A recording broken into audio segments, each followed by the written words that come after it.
তারপর বলদটাকে বাঁশে বেঁধে দুজনে কাঁধে নিয়ে গোভাগাড়ের দিকে হাঁটতে থাকে। এরপর গোভাগাড়ে পৌঁছে কালীপদ মাটি খুঁড়ে সমাধি প্রস্তুত করে। তারপর তারা বলদটিকে মাটি চাপা দিয়ে দুজনে বাড়ি ফিরে আসে। বৈশাখের খামখেয়ালি রাতে কখন যে মেঘ জমাট বেঁধে বিদ্যুৎ গর্জে বৃষ্টি শুরু হয়ে যায় তার ঠিক নেই। মুষলধারে বৃষ্টিতে ভিজতে ভিজতে কালীপদ কাকা গোপীকে বলে, গোপে, আজ আমাদের ফিরতে অনেকটা দেরি হয়ে গেল। যাত্রাপালার শেষটা এমন জমে উঠেছিল, ছেড়ে উঠে আসতে মনই চাইছিল না। আমরা আজ পুরো ভিজে গেলাম। দেখবে বাড়ি ফিরলে কাকি তোমাকে খুব বকবে। তাড়াতাড়ি পা চালা গোপে, এই বৃষ্টির মধ্যে আবার কালবৈশাখী ঝড় শুরু হয়ে গেলে বাড়ি পৌঁছতে পারবো না। এই কথা বলতে বলতে তারা এক অতিকায় বাঁশ বাগানে প্রবেশ করে। বাঁশ বাগানের পথ ধরে হাঁটতে হাঁটতে গোপে কিছু যেন একটা শুনতে পায়। কাকা, তুমি কি কোনো বাচ্চা মেয়ের কান্না শুনতে পাচ্ছ? কই না তো, ও কিছু না। বাঁশবাগানে বৃষ্টির জল পড়লে অমন শুনতে লাগে।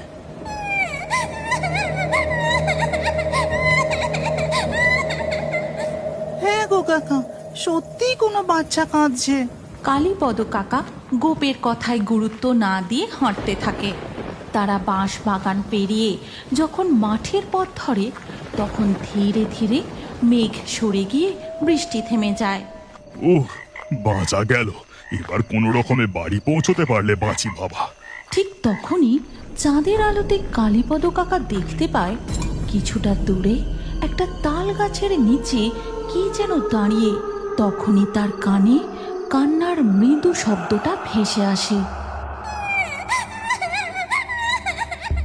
গোপে, তুই আমার হাতটা শক্ত করে ধর, আর রাস্তার পাশে কাউকে দেখতে পেলে তার সাথে কোনো কথা বলবি না। ঠিক আছে, কিন্তু জানো কাকা, কে যেন সত্যি খুব কাঁদছে। আমি আমি এখনো শুনতে পাচ্ছি। হাঁটতে হাঁটতে তারা তাল গাছের কাছাকাছি যেতেই কালো ছায়াটি হঠাৎই তাদের সামনে চলে আসে।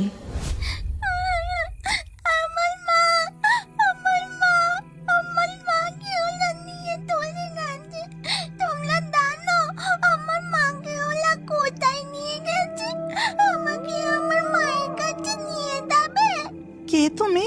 তোমার মাকে কে নিয়ে গেছে? তুমি কি তোমার মায়ের থেকে হারিয়ে গেছো? সর্বনাশ! গোপে, তোকে বারবার বারণ করলাম, তুই ওর সাথে কথা বাড়াস না। চল এখান থেকে। কাকা, ও মনে হয় হারিয়ে গেছে গো। ওর মাকেও খুঁজে পাচ্ছে না, তাই একা একা ও হয়তো